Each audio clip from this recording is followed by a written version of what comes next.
Welcome back to Internal Affairs and Capers, a police podcast here with the host, the IA guy, with a special guest. Look, I say this all the time. They're all special.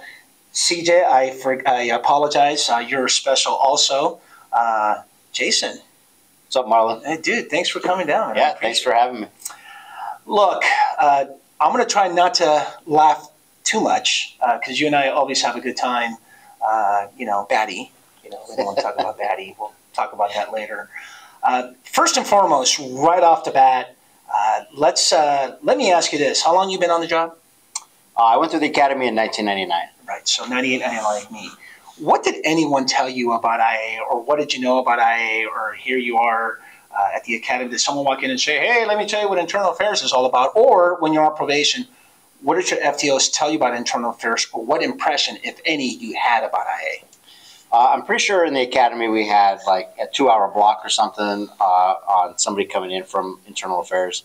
Other than that, I knew nothing about internal affairs. Nobody would ever talk about it. I didn't even know who worked in internal affairs. And I just knew to stay away from it. That's all. Just don't talk to them. Don't talk to me. And you know what? And sometimes it's like that. You know what? I had my mentor, Commander Kyle Jackson, retired. He was a young officer in 1982, and he said something along the lines where, like, look, these people were unheard of, but when they came, you know what? You knew the hammer was coming. So we can all agree to that. Yeah. I got another question for you. So we know each other pretty well. We both work for Scott Savage and Savage Training Group.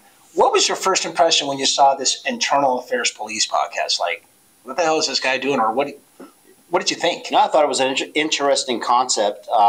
I didn't know how willing people would be to come on and talk about mistakes that they've made in the past. That can be kind of hard to admit to. But I think, too, it was interesting because, as we get in trouble and we learn from it, sometimes a lot of us are willing to say, you know what, I messed up. Here's what happened, and this is what I learned from it. And I think that's probably a lot of the people that you've had on, or things where they were truly mistreated. And sometimes it can be therapeutic almost to be able to get that out and explain, look, I was mistreated and here's what happened. Yeah, and you're spot on with the latter, where there's this sense of validation and affirmation on the part of the guest where, hey, Marlon, you know what, I had this 20-something year career. Let me tell you about that one time when they really treated me bad. Because you and I can agree that if we can follow all the laws, watch the briefing rooms, all the little case laws, and we think that we're doing right by that particular incident. Next thing you know, you're getting jumped up with an IA. Sure. And then and then a year later, we say, hey, you know what? You're exonerated, but go out and handle radio calls. Right. Yeah. Law enforcement's very complex, and the laws are endless, the rules are endless, the policies are endless, and good people make mistakes, and sometimes you can have leadership that takes it a little bit too far. And sometimes that's not right. That's not justice. So, yeah, there's definitely the other side of it. Which brings me to this question. So here you are in 1999, 1998 in the academy. I believe probably someone told me about 835 APC. You and I both can agree. Well, not can we agree, but we know in 2020, AB 392 kind of changed it all. Would you be in agreement that 835 APC is like the Bible of police work? It's definitely the Bible of use of force. There's no doubt about that. And if you are in a position where you may have to use force, which includes people like detectives, people behind the desk who may not think of themselves as such, but they go out to lunch, and something can happen. They can get called out. We saw it in 2020, a lot of them getting called out into the field. So for sure, if you are in a position in law enforcement where you may have to use force, you must know 835A thoroughly. And in doing so, because I know you teach 835 APC, what gave you that idea to point out how different it was with this? I suppose it was just a Word document where you really, were in tune and really honed in and focused on the language. So tell us a little bit about that. Well, I've taught use of force for 20-something years. Okay. So I taught the old version of 835A, which is very small. It's this long. Let me take a wild guess. Affect and arrest, prevent an escape, and overcome resistance. Yes, absolutely. And then somewhere like 10 years later after 1998, Oh, wait a minute. Defense of others and defense of property. And Yes. I think that was it for me. Yes. Yeah, for sure. Correct. And then I saw the change happen of 835A, and then I saw the two side by side. And at the same time, you have a lot of entities saying that not much has changed when 835A changed, which was absolutely false. So I see those two documents side by side, and I was just trying to come up with how can we bring those together to highlight, no, in fact, a lot has changed. And so the best way to do that I found was a color Word document. So here we are with this document. Green is what? Green is what has changed. Okay. So the vast majority of the document is green, which right away highlights, uh-oh, this has changed. Right? It's a great visual. It's changed. Uh-huh. And then the red is what? Red is what has been removed. Okay, and the black is what remained. And the black is what was remaining. There's not much red and there's not much black. And there's a lot of green. So I beg to ask, here you are teaching, and you've been doing this for quite some time. When you show this particular document, are people surprised? Oh, yes. Yeah. Every time somebody sees it brand new, they chuckle, but like in an uncomfortable fashion, like, wait a second. Nobody has told me about this, even still to this day, right? Nobody has told me about this. They don't know about it. Yeah. Would you agree that we can walk into a roll call right now in a busy department, super high crime, guns blazing type of division and department? I'm not going to mention any divisions of department, LAPD 77, day watch, and we put AB 392 on the whiteboard. Would you be surprised that not many people would know about it? I would not be surprised at all. I've taught use of force all throughout California, several other states. That is my absolute experience. And one more question before, and I know we can sit here and talk a lot about AB 392. I know it's important for patrol Yes. because you're out there every day Yes. responding to radio calls and doing traffic stops. But did you also get a sense in your experience that administrators, command staff, they're a bit detached? Yes. But are you surprised that they, meaning command staff, also don't really know a lot about the green, if you will? I'm not surprised at all, and the reason is because once you promote beyond sergeant, your requirements for training go way down, and so they're not required to go through use of force training.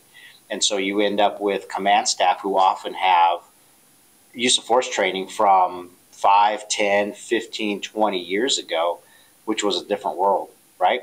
And so they are often the least trained people within the agency in use of force, and yet they are making the most impactful decisions within an agency on use of force.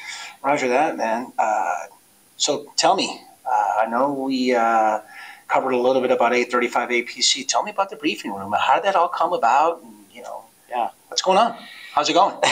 So prior to my current role is on patrol with my agency. Prior to that, I was the in-service training coordinator at our academy. And I started seeing, I also sit on our use of force review board and have for many years, and we would see consistent problems that would keep reoccurring, and we didn't have a way to address it agency-wide in order to stop those problems from happening. So I created a thing called quick training clips, which was we were filming really quick videos on these topics and sending them out agency-wide. And then we would get other agencies that wanted access to that, and that was kind of the genesis of how the briefing room came to be. And so now the briefing room produces 90-second training clips that sergeants use during briefing or roll call to build an exceptional team of officers. So the sergeant gets a 90-second video, a key points worksheet to ask questions of their officers after the video plays, and then they get whatever resources are used in the training, because we primarily only do sourced material. So there will be a case opinion, there will be a statutory law, or something else that proves that what we are saying is the correct answer. It's not just our opinion. Right. You know what? Like I told CJ, I am a recipient of the briefing room. You are a supporter, yeah. Yes, 100% at Cal State University. I can tell you that my sergeants and officers and my FTOs, corporals, if you will, loved it.